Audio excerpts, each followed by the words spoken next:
Welcome back children, class 8th. Today I am going to start lesson second in history. First lesson हमने आपको पढ़ाया था जिसमें हमने आपको बताया था मॉडर्न एज के बारे में। अब ये है फ्रॉम ट्रेडर टू मास्टर्स, मतलब जो ट्रेड व्यापार होता है वो कैसे उस एज में था।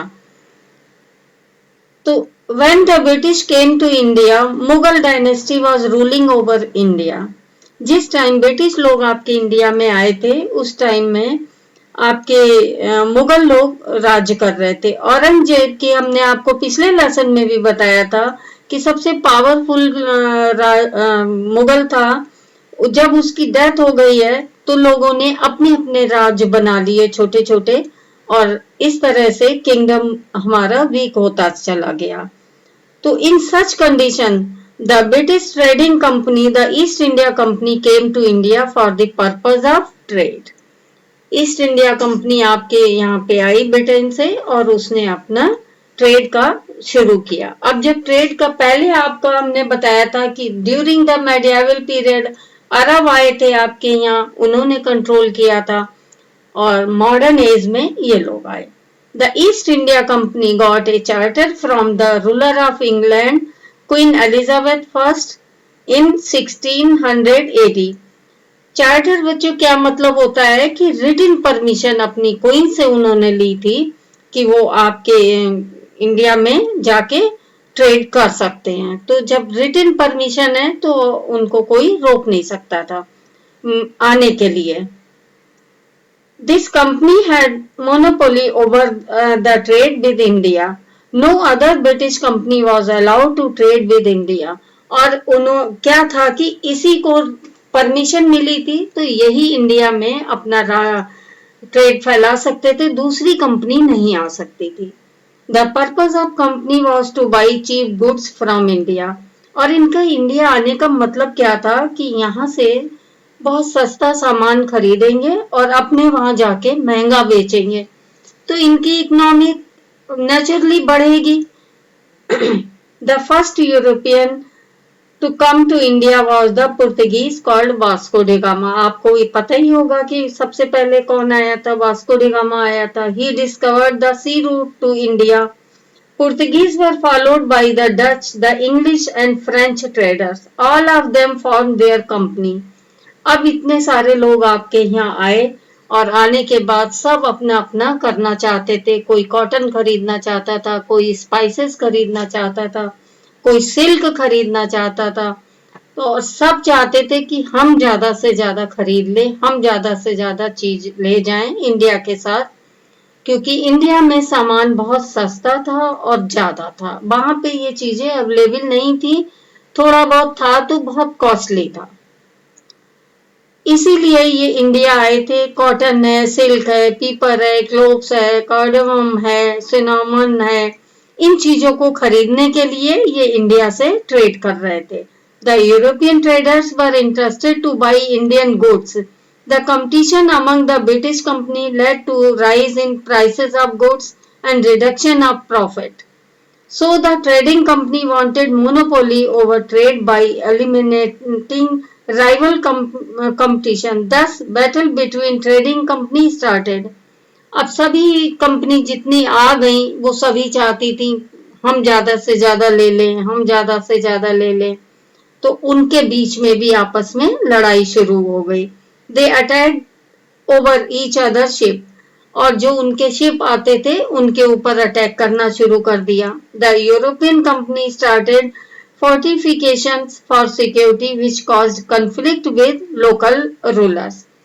और अब इन लोगों के पास तो क्वीन की परमिशन थी, चार्टर लेके आए थे, हमने आपको पहले ही बताया है।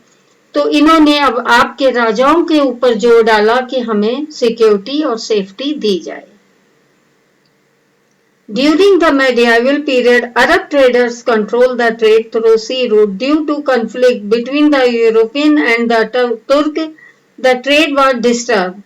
As Indian goods were much in demand in Europe, the Western traders decided to find new sea route to India.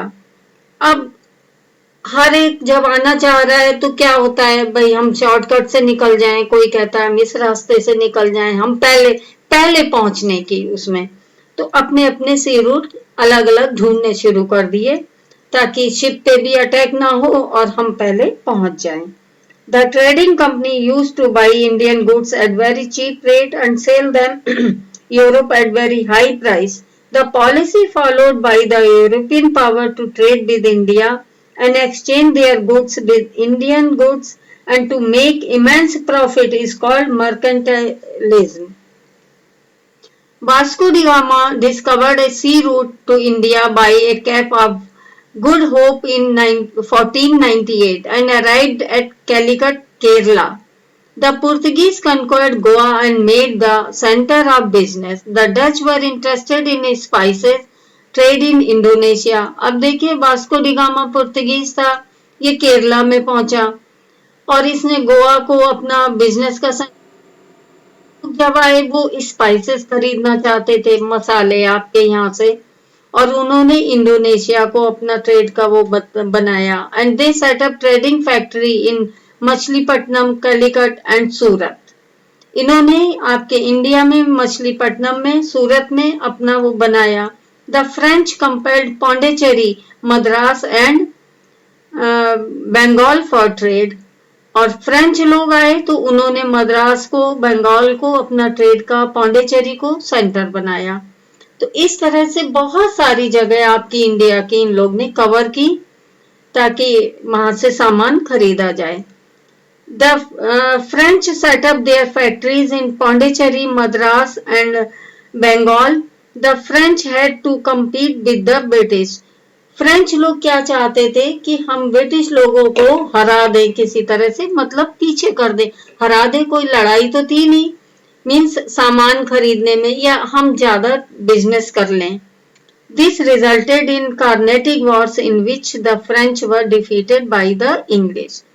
और तीन उन लोग के बीच में आपस में लड़ाइयां हुई जिनको कि हम कार्नेटिक वॉर्स कहते हैं, और ये बाद में फ्रेंच लोग इंग्लिश लोगों से हार गए हैं। All those European trading companies competed with each other to buy fine cotton, silk, spice like pepper, cloves, cinnamon and cardamom.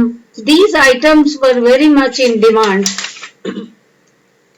in Europe. It earned a lot of profit. It led to a struggle for supremacy in Indian market. Anglo-French conflict हुआ। The Portuguese has lost their monopoly over Indian trade. The Dutch had been defeated and had shifted its trade in Indonesia. Therefore, for nearly 20 years, the French and English fought for the control of trade.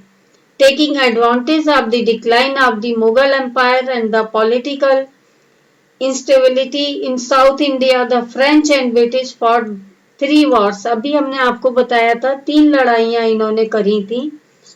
First war आपका क्या था, वो 1746 से 1748 तक चला है। ये France और इंग्लैंड के बीच में हुआ है। इसमें क्या हुआ था कि war expose the weakness of the ruler. इसमें आपको नुकसान क्यों, ये हुआ क्यों और किस वजह से, बहुत ज्यादा आपकी खराबी हुई, डिफेम मिला कि इंडिया में ही आके इन लोग ने ऐसा किया और इंडिया के राजा उसको अपने सामने देखते रहे। बड़ा शेमफुल थिंग थी ये, और राजा लोग कुछ नहीं कर सके।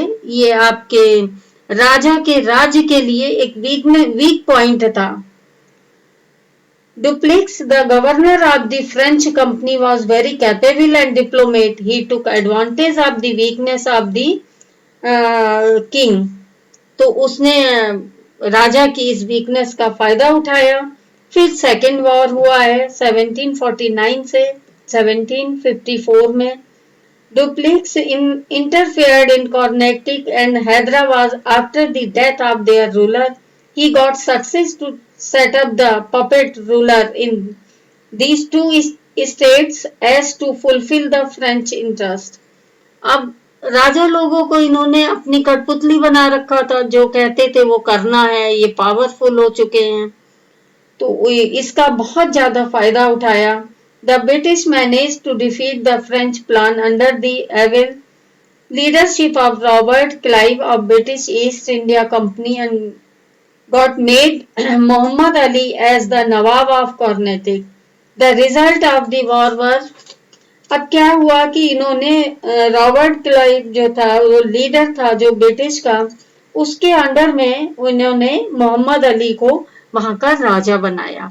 ये क्या सोचते थे कि ऐसा राजा बनाओ जो मेरी सारी बात माने और जो मैं कहूं वो ये लोग करें। The French government accepted defeat and signed a peace treaty. अब फ्रेंच लोग तो हार गए थे, तो हारने के बाद उन्होंने साइन कर दिया। The British demand to send back Dupleix to France was accepted. This was a big blow to the future of the French company in India. The Second Carnatic War established the supremacy of the British over Carnatic. और naturally जो जीतेगा वो powerful माना जाएगा, तो British लोग इस time खूब पावरफुल हो गए।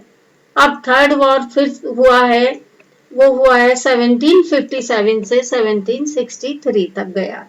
With the beginning of the war in Europe, the English-French rivalry started and British could get success in the Battle of Plassey in 1757. The result of Third Carnatic War was the French dream of building an empire in India was broken.